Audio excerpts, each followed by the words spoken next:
Welcome to How's Your ePresence on Business RadioX.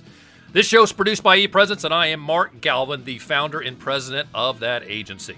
We're coming to you live from the Wait a minute. No, we're not. We are pretending to come to you live from the Subaru of Gwinnett studio inside the Sonesta Gwinnett Place Atlanta Hotel, because this is our monthly show that will be running on Gwinnett Business RadioX. My good friend over there, Mike Salmon, and I have agreed we're going to continue to do our remote podcast or remote show from home as we are working through the COVID-19 crisis. So, what do we do here on our show? We talk about business and social media. We talk about ways that you, a business owner, can make social media work better for you. We try to have a lot of fun. We try to bring on great guests and give you an expanded sense of knowledge that will help you out in this space. This show is brought to you by the firm ePresence, and we're a social media agency. We do that for both companies and individuals. So, got something we've been talking about a little bit on the show. If you've heard us talk about this before, this is not going to be a surprise. We're running webinars for people to get on LinkedIn and clean up a LinkedIn profile. We do 5 things that make your profile look great, and a lot of you need to know that LinkedIn is key. Did you know that LinkedIn only had 35 million subscribers in 2008? So here we are in the next financial crisis. We're up to 680 million people on LinkedIn. That means that LinkedIn is going to be ground zero for helping you get that next position, get a promotion, or build some ROI if you're doing sales. So you ought to join us for this. We were running this for $37.50. It was half price. We're doing it all the way up until the end of May. At the end of May, starting in June, so I think June 2nd is the first day we're running our webinar in June. It's going up to $74.94, which is our normal price. So come on, join us. We've got about 29 seats left through the end of the month. Join us for the $37.50 and learn how to make LinkedIn work great for you. All right, so we got a great show for you today. In fact, I'm a little nervous. We got somebody big to join us. But before I do that, I want to tease you with a little news. The news today is we're going to talk about how you can please the LinkedIn algorithm. And buying it a bourbon is not the way to please it. So I'm just telling you, we're going to teach you how you can make sure you make that LinkedIn algorithm work well for you. We also have a great customer or a listener question that's going to come in. But before we get into that, I want to bring in our guest. So I got to straighten my shirt up. Let's make sure I'm sitting straight. This guy is awesome. He is running his own daily podcast. I'm surprised he had time to join us. Help me welcome Glenn Haussman to How's Your ePresence? Glenn! Hey, thanks so much. You got to try harder with trying to get good guests. You really scraping the bottom of the barrel here with me, Mark. That is right, except that when we get down to the section we start talking to you, anyone that has 16,382 followers on LinkedIn isn't a nobody. Hey, hate to correct you, 16,800. Give me enough credit, right? No, it's not your fault. I'm very fortunate that this crisis, everyone's at home, everyone's so bored. They're saying, hey, let's connect with Glenn. I love it. I've been very, very fortunate to really be able to expand my audience right now. Yeah, when you and I met on that show, as a matter of fact, speaking of being fortunate, you had me on there with Joe Rice. We were talking about resumes and how to make LinkedIn work a little better. And I say, you were so great. We had to have you back a second time. Well, so I like to tell everybody you wanted to pay me twice. Right. So who is Glenn? Right? You don't have time on your show to really go into this, but a lot of people do know. But I've got your bio. It's like 5 pages long here, and it says that you have more than just one podcast. What other podcasts do you run? I do. Well, things are changing a little bit because of the COVID situation. Okay. But because of this, things have changed. I think I just said that twice. But anyway, I had the Mothership Show, No Vacancy with Glenn Haussman. We'll be celebrating. We'll make sure we fix it on the back end, just so. Thank you very much. So we'll have we got that. We got the No Vacancy with Glenn Haussman, our Mothership podcast. We also have the Hotel Design podcast and the Hotel Tech podcast and the Business of Hotels podcast. All three are on hiatus right now because of the COVID crisis. Obviously, all of us have lost a lot of business. That's no surprise out there. So those things are all in holding mode. But I also do the Checking In with Anthony and Glenn podcast, which, while not on hiatus, and while the No Vacancy podcast is not really on hiatus, during this time, we kind of combined them. We kind of dropped all of our typical, walls that we had up there, and we just created this live show that's kind of No Vacancies, Checking In with Anthony and Glenn, or Checking In with Anthony and Glenn, brought to you by No Vacancy. Who the heck knows what it is, but people seem into it. Well, it is a great show, and for those of you out there that are interested in what's going on in the hospitality biz, Glenn and Anthony really get into that space, and what's great is that you guys are bringing folks in that are talking, what does the future look like? There's a lot of questions. If you want the pulse of what's going on in that space, this is a great show to jump into and listen. But besides the podcast that you guys are doing, and who's Anthony, right? Who is that guy? That's what I say all the time. So you have a great co-host with Anthony. I do. Those of you guys might know Anthony Melchiorri as the host of the Travel Channel's Hotel Impossible show. I think it's now airs all the time on Discover America, which is a great channel to catch up on that. So it's a lot of fun being able to do a show with him because he's a hardcore hotelier. Yeah, right? yeah. He's that general manager type personality that gets in there in the properties. And me, I approach the industry a little bit differently. I'm on that executive kind of universe. I started out as a hotel industry journalist. Well, I started out in elsewhere, but I found my way to being a hotel industry journalist at some point. And I kind of fell into the mix with all of the CEO types, all the executives, all the chief development officers for all the major brands, all the major management companies. They're the ones that actually run a lot of the hotels that you folks see out there. So we have very different kind of views. He's property level down. I'm kind of property level up. So it works out really great. It does work back and forth. That's a good partnership. And so you are a public speaker, so you're running conferences, you're the keynote, you're the MC, you do all of that kind of work as well. I did all that. Yeah.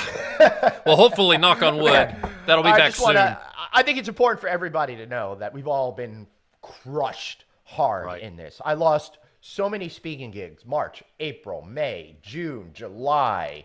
I have no idea what's going to happen with some of them in the fall, but I'm quite concerned about that. So, we had a good thing going in that, but now we've all got to switch gears and try to reinvent ourselves, which is why social media, in my opinion, has been really, really so critical now. Right. It is certainly keeping us connected. Well, Glenn, thanks for being here. Folks, we'll drop more of his bio in the show notes, so please take a look for that once we finish the end of this thing here. So let's do this, if you're okay with it, Glenn. So you know how this goes. You get to sit here and be my live studio audience. So as I say something and you think I'm wrong, you get to call me out. You get to give me feedback on news, whatever it is. Jump in, throw it at me, all right? Sound like a deal? All right. A good thing was I've been practicing my booing and hissing all morning, so I'm ready. Well, that's awesome. Well, good. I haven't, it's been a long, I've got 3 kids. I've been booed and hissed daily. I hear you. My kids I've got 16-year-old twins right now. They just sleep all day, so I don't even see them anymore. That is right. They wake up at 1, they say, "Where's the coffee?" Yeah, I get that. So here's the deal, folks. We would love for you to send questions to us. You can send them to me on any of my social media sites, and I have one social media handle, ePresenceMG. So, and I recommend that you do the same thing. Standardize your handle everywhere you go. So send me an email or send me a direct message on Twitter, hit me on LinkedIn, wherever, Facebook. Send me a message if you'd like to be included in our listener questions. And so today's question comes from Howard Smith. Howard Smith is the Senior Vice President of Strategic Alliances and Sponsorships at Hershen Enterprises. So, Glenn, who am I interviewing? What just happened? I know that you really wanted him, and so I'm not surprised by being called Anthony. So, have you ever heard of Hershen Enterprises? Nope. So these guys are they run Stone Mountain in Atlanta, which is this large park in Atlanta. They are the Harlem Globetrotters is their property. They have a lot of great things that they do, and Howard, as senior vice president with them, is really well connected. So I'm thrilled that he sent a question in. So here's his question: What are some guidelines for posting content? This is actually very nice because it really pairs nicely with our news for the day. Yeah. How often should you post? Also, what are some tips in ensuring content gets seen to the broadest audience? So here's the gig, which is really interesting. LinkedIn has the best organic reach of any system, any platform out there. So, and logically, this makes sense because number one, how does Facebook make money? Through advertising. Hey, Anthony. Glenn. I love that look. Who? You didn't even let me go with it. Well, what are you going to do? That's right. So, Glenn, Yes. how much are you paying for your Facebook profile? I'd be paying 0. That's right. How much do you pay for Twitter? Also 0, and I kind of not even using it as much as I used to. So, all right. But what about LinkedIn? Are you paying for LinkedIn? I'm a sucker. I'm a premium payer. Right. So, as well as I am. So, you can tell immediately LinkedIn is not necessarily focused exclusively on selling advertising. They do that, and it's worth it if you have the right ROI, and that's a whole nother conversation. But because of LinkedIn's business model, they have a better organic reach. If you are posting good content, you'll reach more people on LinkedIn. So when you're posting content... That's correct, Joe. Actually, you'd probably say Eric, because Eric's the producer on the back end, right? But it is because if you share great content on LinkedIn, you're going to reach more people. But let's just look at all social media. One of the things that we don't want to do is you don't want to just share content that is me, me, me, me, me, me, me. We used to do that on social media, all right? That's what You remember back in Facebook where it would be like Glenn Haussman is thinking about making money today or whatever it would be. Right. Like, things have changed so much. They has. Now a lot of people are looking at those posts saying, who cares? So it's so important that you're sharing content. Like our mission here on How's Your ePresence is to share content with you that'll help you. So that's why we include this type of content. Here's the gig. If you're sharing information that's going to help your audience, you're going to find that your engagement goes up because people will say something about it. They'll share it. They'll push it to other folks. So that's really, these questions are really an hour and a half seminar. So I'll add it to the list and we'll add that as the next webinar that we offer. And then we'll be able to get Glenn to join us there. So let's get to the news. The news today is how do you please the LinkedIn algorithm? And so, as you can see, this goes well with the question that came in from Howard. I saw this article this morning, and it came out of martechseries.com and written by, let's see if I can find the author of this. Actually, they're quoting Angela Mulrooney, who is the author of Unleashing Influence, The Secret to Standing Apart on Social Media as a Professional. So we're gonna put this in the show notes, and here's why everyone should read this. She provides some really awesome tips on how you can get LinkedIn to work a little better for you. Now you know why I didn't go in great detail to Howard's question. Here's some of the tips she has. Number one, be smart. She says, put out original and thought-provoking content. So this is great. Glenn, when you guys were starting to decide whether you wanted to do this daily podcast, you knew that if you put out great content, it would help grow your audience. It would, in fact, help your audience and help you. Right. And when you started this process, how did you get better at that? How did you decide what content was going to make your audience even inform them better? How did you come to that solution? All right. So if we're to look at just what we've been doing for the last 10 weeks or so with this new live show that we put together, it really came out of a place of need. Suddenly, we found ourselves off the road. Suddenly, we found ourselves in the most profound crisis the travel and hospitality industry has ever faced. Suddenly, we didn't know what to do. Everything was all confusing, and we were all freaked out. So the only thing that we could do is rely on what we know, and what we know is talking to people, getting people involved. So all we did, and it wasn't even like, hey, let me do something to try to find more people. It was more like, Anthony, Glenn, how can we work together to get the message out? We just hopped on my LinkedIn Live thing one day, and it just kind of went from there. just, hey, so-and-so person I've known for a lot of years that happens to have an amazing title. Why don't you come on and share your experiences with us? And there was something that happened that I can't put my finger on, but because of such the profound nature of this crisis, everything that people normally are about, putting up those walls, trying not to really reveal ultimately who they are, speaking in a particular way that's not necessarily forthright and honest. All of that just dissipated. It vanished. It's like it never existed before. This is cool. And people came on and they were open and honest, and you could feel it. Yep. Because of that, it made a unique connection with people that were watching, and it just kind of spread. That combined with the fact that people were dying for information. Right. They were starved for a sense of understanding, the desperation to know that they weren't in it alone and that there are other people out there. And that's how it all just kind of came together, and it just kind of exploded on its own.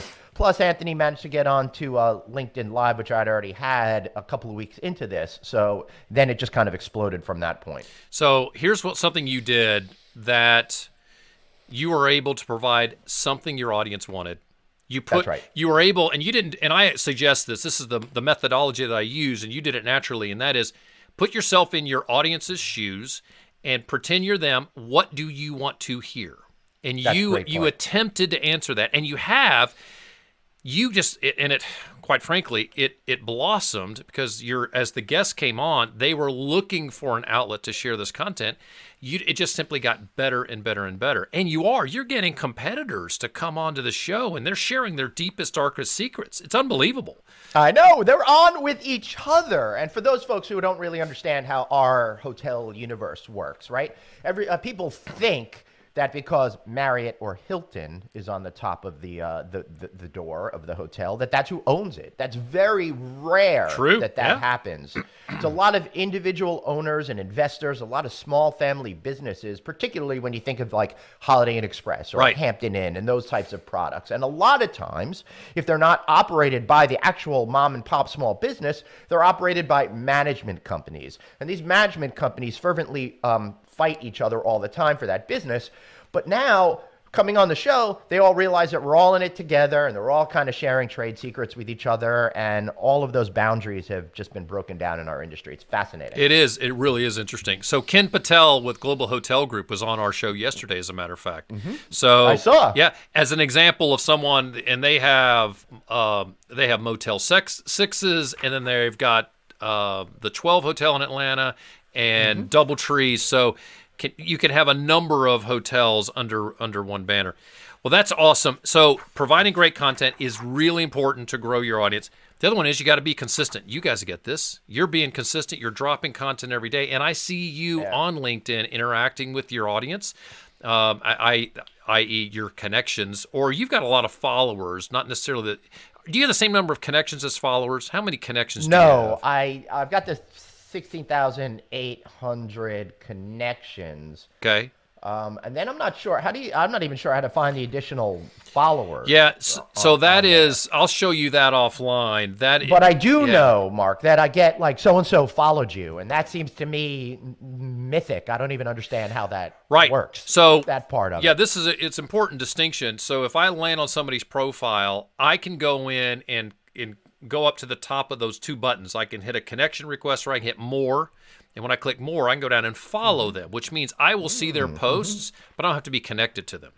Right. Now, this is hugely important. Huge. If you've got almost 30,000 connections, and Glenn, you're going to be there one day. When you are reaching that 30,000th connection, you're in trouble because you can't have any other connections beyond that, which means you got to delete connections. So when you're going to, and this will happen to you, when you reach that end where you're in the 25,000 range, you ought to start saying, follow me, follow me, follow me. If you send me a connection request, it's better if you follow me at this point. You'll still be able to see my content. Fascinating. Yeah. I had no idea that's how it worked. Right. I love learning. That's right. Awesome. This is good. So if you go look at Bill Gates, he's got a gazillion, millions of followers, but his connections are probably in the tens of thousands versus the millions, because you can only have 30,000 connections. I figured it just kind of switched over on its own at some point. I had no idea that's how it worked. Yeah. So, and you're going to. So when I do get to 30,000 followers, should I be one of those guys that their whole claim to fame is just claiming they have 30,000 followers, but has absolutely no substance or meaning around it? Well, fortunately with you, that won't be a problem. But that's that's a very important thing. That's why I bring it up. Yeah, there's a lot of people, and this happens to me all the time. I've got folks that are sending me connection requests, and all they're trying to do is grow their connections, and that's fine. There are other people that'll connect with you. I am much more interested in connecting with someone that can help me today, can help me in 5 years, or help me in 10 years. That's a great attitude. Yeah. I love that 5-year, 10-year thing. And if you don't mind, I got a quick story. Yeah, I love stories. Back earlier on in my career, and I mean before LinkedIn, really before the internet, the best way to network was going to events and cocktail parties, right? Now, I would go to 85, 90 of those a year because I was living in Manhattan, I was living in Brooklyn, and my wife said to me one day, she's like, you go to all of these events and you never come home with any work. I don't understand it. Why do you keep going? I said, because 5 years from now, 10 years from now, it's going to make the ultimate difference in my career. I'm not thinking about today. I'm playing the long game for tomorrow. And if I hadn't done that, I would be years behind, I think, where I am today. And I'm a guy that always feels perpetually behind in my life. So I'm glad I did one thing that got me ahead. So that's a perfect reason why it's the way you should build your LinkedIn connections. Because you may look at someone and say, you know what, I'm not so sure. But if you think, you know what, in 5 or 10 years, they may be a regional vice president. That's right. Connect with them. One of the guys that I've been connecting with for 15 years or so, suddenly he's the CEO of a major hotel company. Right? What? Who knew? Who knew? Right. My whole class of people, when I mean class, I mean the year we all kind of came into the business. We're in the same kind of family and same kind of age group. A lot of those guys and women have achieved amazing titles now, right? So when you think about your career arc, and you make friends with all those people, at some point in the future, it's going to be a great asset to you if you can maintain those relationships for decades. Huge asset. There's so many people that I see now in big time roles that I think, I remember they were a front office agent once upon a time. So building. Seriously. And let me just say, most of the major CEOs of the hotel companies all started out at those entry level positions. Absolutely. And that's a great message for folks coming out of college who are looking to get in the hospitality industry. And you see that, the position you can get right now is front office or front office supervisor. Great. Take it.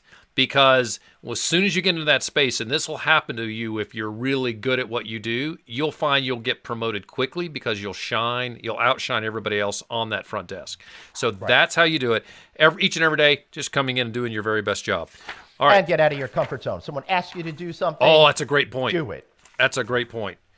So here's some other tips that Angela Mulroney shared. Use variety. So definitely shake things up. Just don't drop the same type of content all the time. If you're dropping, and I call this curating, if you're finding news, so if you go to novacancy.com and you find something to share, which we do recommend that you do that, when you share that content, make sure you say something about it. Just don't share that content. Say why you're posting it. It's kind of like, I read this article. I'm showing you why I think it's valuable. You need to do the same thing if you're sharing that content.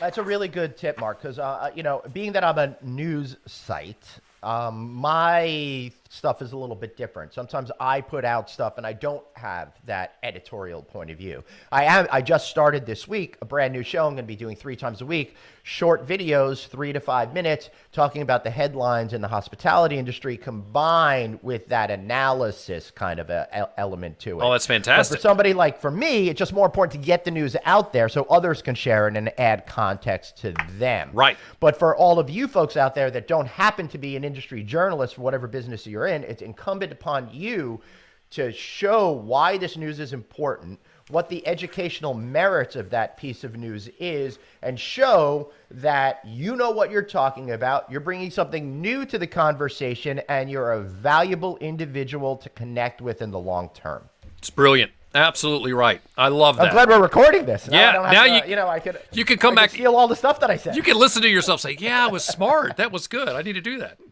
Well, sometimes I just play. I'll just play this over and over as I fall asleep. so let's dig in to you, Glenn, and figure out how did you get to be the rock star you are. So here's some data. So you have 16,800 connections on LinkedIn. You have 6,438 followers on Twitter. Did you know that? I did, and again, I should really be putting more effort into that, and I could totally build that up. But I'm so lame. We'll talk about Twitter more. We'll get into that. You have 4,972 friends on Facebook. You have 1,663 followers of your No Vacancy Facebook page. How did you grow your followers? What did you do to build that? I'm going to call it followership.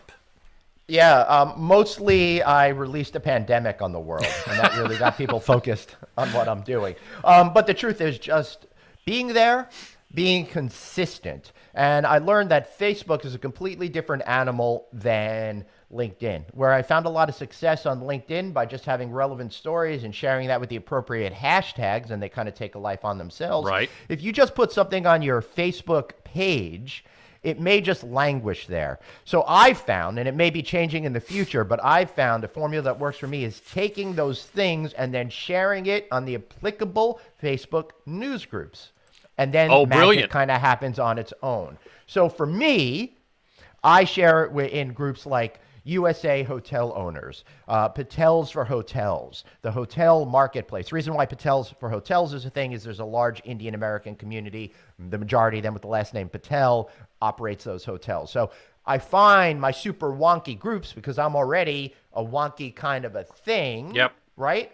And then I match it up. So I could get thousands of views on a video by simply sharing it in the right groups. If I just let it sit on my No Vacancy page, I could get 200 views. If I share it, I could get several thousand views. Plus, people go, who is this guy? Right. I want to learn more. And then they follow the page. So this is just brilliant. You can do the same thing in LinkedIn, joining groups and posting content to those groups. I find that they're not working the way that they were supposed to work. I feel like the groups were great 5 years ago, and then LinkedIn said, we don't care about these things. Right. And they've made it very difficult to find success in there. And I'll tell you, I was very disappointed because when I launched this podcast 4 years ago, and I'm speaking the Mothership No Vacancy with Glenn Haussman podcast, I said, man, this group has 272,000 people in it. This group has 500,000 people in it. I'm just going to put my podcast here and I'm going to sit back and I'm going to be successful. Nothing. Yep. Zilch, zero, nada. So I don't know what's going on with the LinkedIn groups. And as someone that's time starved, I have not put as much effort into news groups as I probably should because Facebook's so appealing. Yeah, and I will tell you, this is why it's worth bringing this up, is because the groups are something you can do. And I've had this question come up: how can I make groups work? And my comment is, you can post your content to groups, and that's fine. But what you're going to find is that people have to go into the group to see that post. And they'll get a notification that there's a post there until they say, I'm tired to see these notifications. Yeah. But it doesn't show in the feed. So it doesn't automatically push the feed. You're better off putting a hashtag on your LinkedIn post because people do follow hashtags, and that does show up in the feed. Well, that's just brilliant. Yeah, on my No Vacancy News podcast and video page, I kind of have this back and forth issue that I'm dealing with because I have the 16,000 plus followers on my main page, and I only have a little over 1,100. I'm at 1,166 right now on the No Vacancy page. Where do I put my information? Right? Yep. How do I build that audience? How do I cultivate a new audience while still leveraging the power of my Glenn Haussman personal page, right? Yep. All I've been doing is been taking my posts and basically copying it on the No Vacancy News podcast and videos business page with the appropriate hashtags. And every day I go on and I get new connections without having to do anything. Yeah. So here's what you could do. Here's a tip on the algorithm. Post your content on the No Vacancy LinkedIn page and don't share it, but comment about it or like it, and it will push it to your personal feed. And then what happens is people will see it, and it'll push them to go to the No Vacancy page. Great tip. The other thing you could do is there's this new feature on LinkedIn, and this is a little more labor intensive. You can invite 25 people a day to follow your No Vacancy page. Now and it's per day. You get to 25, they lock you out. You got to wait 24 hours to do it again. This works probably less for you because you're kind of a sole proprietor, right? You don't have a team that's working that site, is my guess. So if you have a team and you've got, say, 5 people that are on your sales team, you could have those 5 people. You got to give them admin access to the page, but have them I would do it for a month. Every day they come in, have them invite 25 people, and you'll find that the number of people that are following your page will grow exponentially. But you got to share something worthwhile to keep them there, right? Like what you're doing. I could share your videos to my company LinkedIn page, and that's not a bad thing because it's great content. But I got to say something good about it. But the point is, start there, share your content from that page, and like or comment. Don't share it. As soon as you share it, that splits those posts into 2 parts. A great tip. And I think the lesson we're all learning is no matter how much you think you know about social media, you really don't. I spend my whole life, Mark, saying I don't know what I don't know. I take nothing for granted. I'm always a little bit confused. And I gotta tell you, I'm a little bit surprised that a guy like you thinks I know what I'm doing when it comes to social media because I'm still confused. Well, the proof is in the pudding. When you look at your numbers, the proof is there. And we talked about this before. One of the values you have is you can stand up in front of 500, 1,500, 2,000 people and MC at an event or the keynote or something and say, follow me. But even then you say you're surprised you don't get more followers than you would think standing in front of that number of people. But it's still valuable. Correct. Yeah. It absolutely is valuable. Every time you speak in front of a group of people, it's valuable. It's essential. Again, it's part of that long-term plan. I would not be sitting here with you today, Mark, doing this interview if I didn't put in the work speaking to groups of people where I had more panelists than members in the audience. Right? Yeah, and you know something?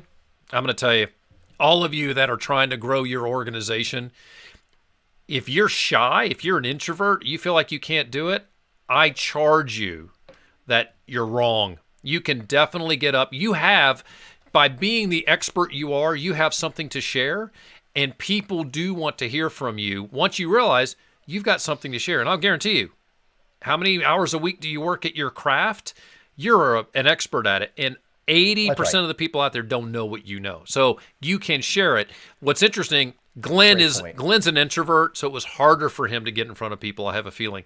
But no, you're absolutely right, Mark. I know you may be joking, but I am a total introvert. You are not. Are you really? Oh my God, yes. This 12 weeks, 10, 11 weeks, whatever it is I've been home has been manna from heaven. Oh my goodness. I don't have to talk to people. No, the true meaning of an introvert is somebody that could be very focused and have this persona like I have with you right now, but it's exhausting. Yeah. And you need to go and have a lot of alone time and recover kind of after it. Right. I get very, very tired before speaking gigs on the road, and then I feel a little bit energized afterwards, and then the adrenaline wears off, and I just want to be left alone. Right. I spend a lot of my time in a t-shirt and a hoodie like Mark Zuckerberg or something like that, but I'm freaking broke, you know? So, I think it's really interesting that you're pushed out of your comfort zone, but you are able to turn that into value.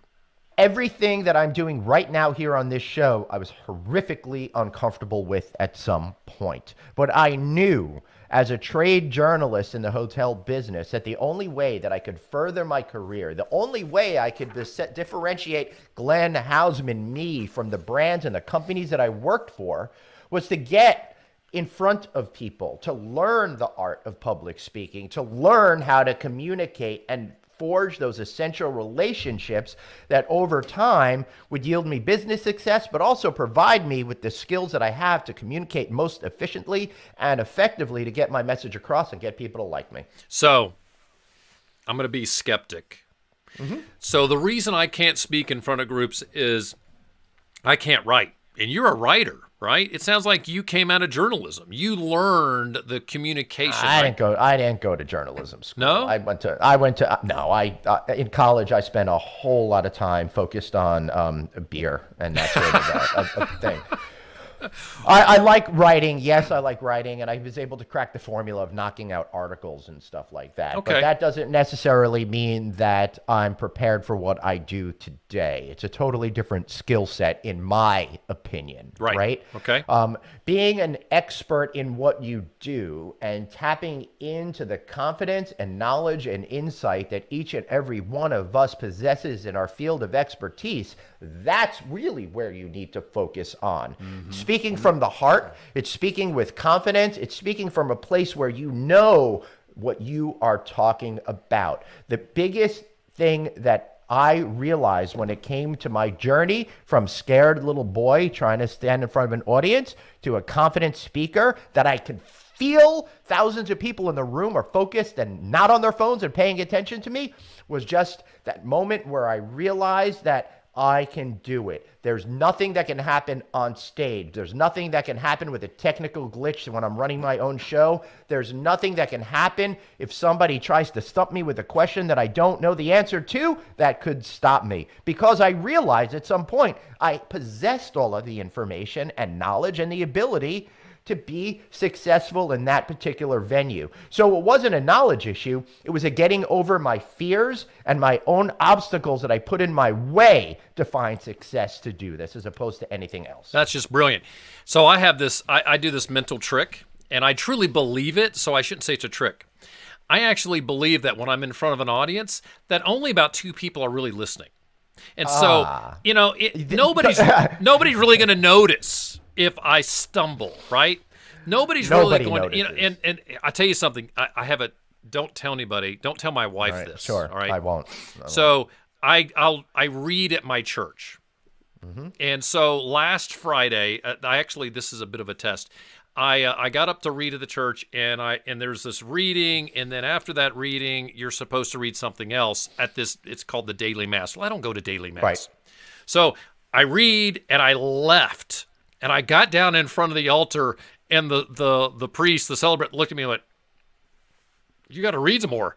And so I had to turn around, go back up, and finish the reading. All right, not a big deal.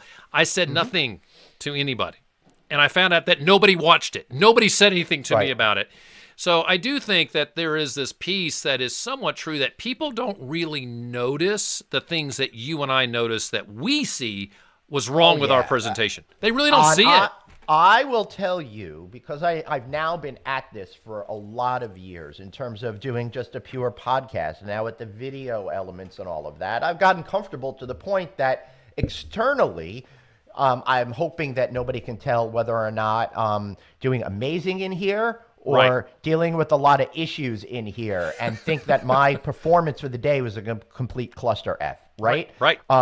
I can feel that way, but I know that the audience doesn't necessarily feel that way. And to go back to your point about people watching, not paying attention, if I'm feeling a little bit off when I'm on stage, I find that 1 or 2 people that I know that are riveted, because there's always 1 or 2 in a big group of people, and I look at them and I get the energy from them that's brilliant. into me, which I could then turn around and put out to everyone else, which will hopefully create more of a wave of energy that will then build throughout the audience and come back to me. There is something that you are very good at conveying, and that's empathy. You are able to connect with people, and that's a skill that I do think that all public speakers should have. And I don't know where that comes from. Yeah, it's just the ability to connect. And here's why I think empathy is so important, especially if you present publicly. Somewhere, somehow, someone's going to hit you with a zinger that you don't know the answer to, or you're not ready for. It doesn't matter, right? It's going to come out of left field. And if you turn it to you, if it's about you, you're going to freeze up. If you turn it back and try to empathize with the person that's asking the question to figure out what is it that they're really asking, or why are they asking, and you could ask them a question. Say, so tell me, why are you asking that? You're going to find that empathy turns into something that's genuine, because it is genuine, and you're going to blow up that question and make it look better than it could have. You said, I don't know the answer to it. I don't think that on stage it's good to ever say, I don't necessarily know the answer. I would ask the question, and you could say, I've never heard that perspective. This happened to me I spoke to HSMAI in New York, and a guy in the group said, I what was the specific question he asked me? He said he couldn't achieve something on a post. Oh, it was a connection request. He said only people that are paid can connect to these folks. And if I get a paid version, will it help me to connect to these particular clients? And I had never heard that before. Mm-hmm. No offense to him if he's listening, he was wrong. That wasn't the issue. The issue was he'd been sending out too many connection requests, and LinkedIn had actually stopped him. I did not realize that was what was happening to him. So I said, you know what? That's an interesting perspective. I'm going to find out, and I'll post it on my website and on my LinkedIn profile when we're after this. So watch for that. So it drove people to my LinkedIn profile. And I'll tell you, and that goes back to what I was just saying about nothing can really prevent you. You don't have to know all the answers. Right. You just have to be really confident in not knowing the answer and conveying that. Yeah, right? Absolutely. Most of everything that we do is all show. It's all attitude and how we put ourselves out there. I call it willingness, right? You're willing to do what you're doing. Mm-hmm. And I think the other issue, Mark, is that people don't listen, in particular when they're on stage. I spend a lot of time learning my craft, not by taking lessons with people that know what they're doing, but going to a lot of conferences and seeing people that they don't know what they're doing. Right. And listening is the one thing that I come back to over and over and over again. In improv, you're supposed to listen and do a yes and type of response to people. That's the fundamental basics for improv comedy, and it translates really well to whatever you're doing on stage, and it doesn't have to be a funny line coming after it. It just means that you're listening, you're acknowledging, and you're continuing the conversation. One of the problems that I see most is people hear what others are saying, but then ignore the basis for so many great questions that are right there that are being handed to you. I love that. And instead, they're looking at their piece of paper for whatever they wrote down as next. Yep. For me, the proudest moment that I've ever had in my career was speaking in front of the Asian American Hotel Owners Association over 2 days a few years ago. And each day I had 5 of the top hotel industry CEOs, total of 10 over 2 days. I had a whole lot of questions in my pocket. I went out on that stage, and in 2 days, with the most impressive people in my entire industry in front of over 3,000 people, I never took out the questions from my pocket. Not once. I listened. That's awesome. I lived in the moment. Yep. And I responded in an organic way that had emotion and caring behind it. Well, and I got through both of them. But it was genuine. I mean, that's what, right. And that's the key on this that is there. So what I would urge anyone, some key takeaways, and I knew this was going to happen. Glenn and I could probably sit and talk for a couple of hours. I know our half an hour talk is already at 42 minutes. Absolutely. So some just recap. You can grow your social media if you are willing to get out and do more public speaking, get in front of audiences, and that will help grow your brand, your personal brand as well as your company brand. I find we generate a lot more leads when I am doing more webinars, when I'm in front of more people, when I join the No Vacancy podcast show, I'm able to generate leads. So it is very worthwhile for you to try to do this. And then don't worry about getting zinged. Don't worry about something that is going to throw you off, because really you're the only one that's going to know that you're off. And if you're able to respond, like Glenn said, in a empathetic way, listening and responding honestly, there's nothing wrong with saying I am not this, right? Let me add something else to that thought, Mark. Yes, please. In the experience that I've had over the last 10 weeks, the people that have been most successful, and they've almost all been like this, are the ones that are open and honest. I said that earlier. There's something about being ultimately truthful, and I don't mean just with the not lying. I mean honest to your soul, to your heart, to who you are as a fundamental human being. When you convey that, it doesn't matter the words that you say. People don't necessarily remember everything you say. They remember how you made them feel. And by being open and honest, they remember, they feel good because the interactions with you, even if they don't remember all the fundamentals that we're going to come away from this conversation. Stop putting on facades.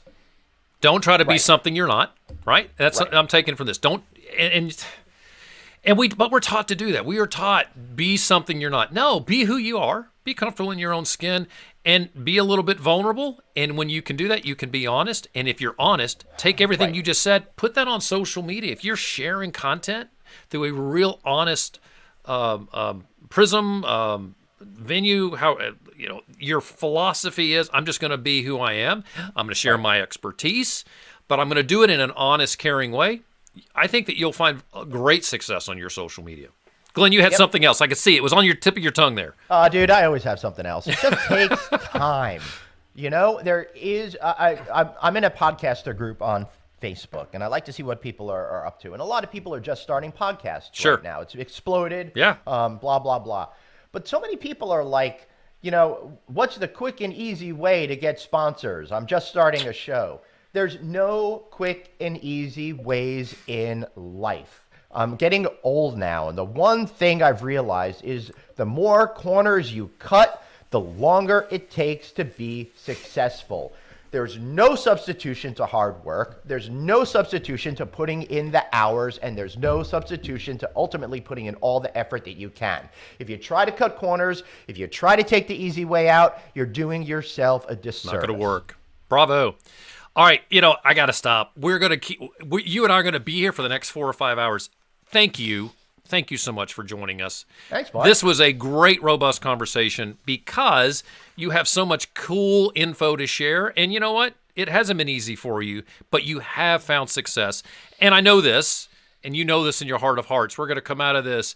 You're going to see more demand for you for keynotes, for emceeing events because of what you're doing now. Doing the hard work now is going to pay off. I hope so. Oh, it will. After There's all, no doubt. 6 months from now, it's going to be 6 months from now. Right. Have you put in the work to get you to that point? Yep. Or have you just sat on your own and not empowered your own existence? I could very easily have sat back during this crisis. I could very easily have done what a lot of my, competitors out there have done. The ones that have worked for other hospitality hospitality trade magazines. A lot of them got laid off. They're not doing anything. Yeah. They're forcing themselves into irrelevancy and actively destroying their careers without their knowledge because they're not doing what they need to do to build a better and brighter future for them tomorrow. I may not have realized it at the beginning when I started this, but you're absolutely right, Mark. I'm in a much better position. My audience has exploded. My visibility has really become prominent in this business, and I'm at a level that I could not have assumed I would ever get to before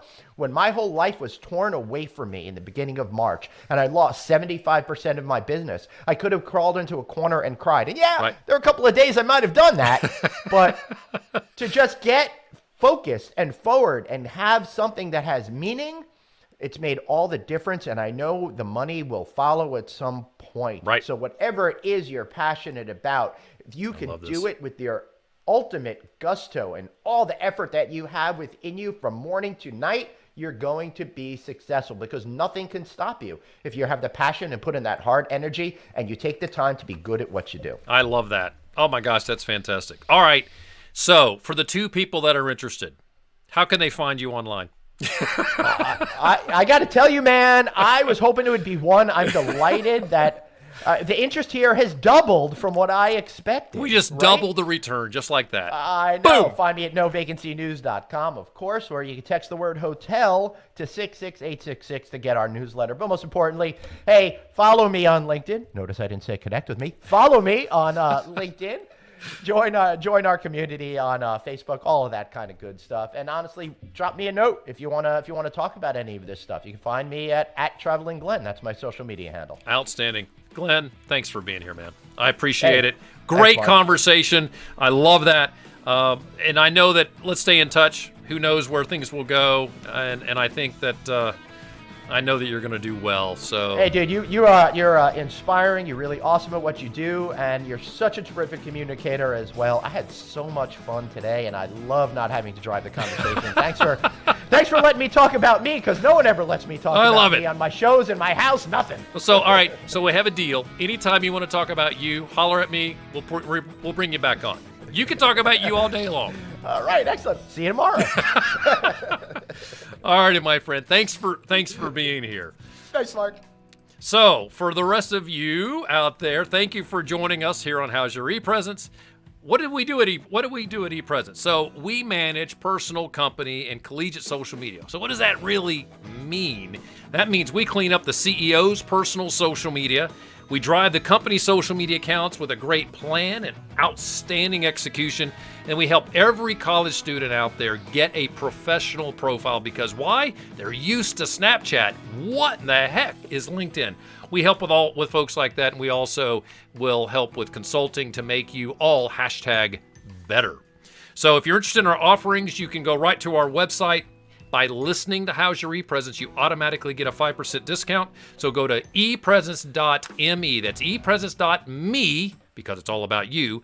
epresence.me/How's Your ePresence. Or give us a buzz, 404-939-8094. So, for this show, just remember, we broadcast live on the each month for Business RadioX on the third Thursday at 3, but you can catch any of our shows 24/7 by going to businessradiox.com and selecting the Gwinnett Studio. You can also find How's Your ePresence on YouTube, iTunes, Google Play, SoundCloud, Spotify, and even on the Amazon Echo. Still love the Amazon Echo playing in my kitchen every once in a while with me on it. It's a little weird, but it also helps me get better. We add content every week so you can stay up to date in all the business and what's going on in the social media world so you can be better on social media. Also, catch us on our website, epresence.me. We have all our podcasts there. This show is promoted by Amanda Pirch and produced by Eric Welch and Mike Salmon. Well, then, until next time, for my guest, Glenn Haussman, I'm Mark Galvin, and this has been How's Your ePresence on Business Radio X.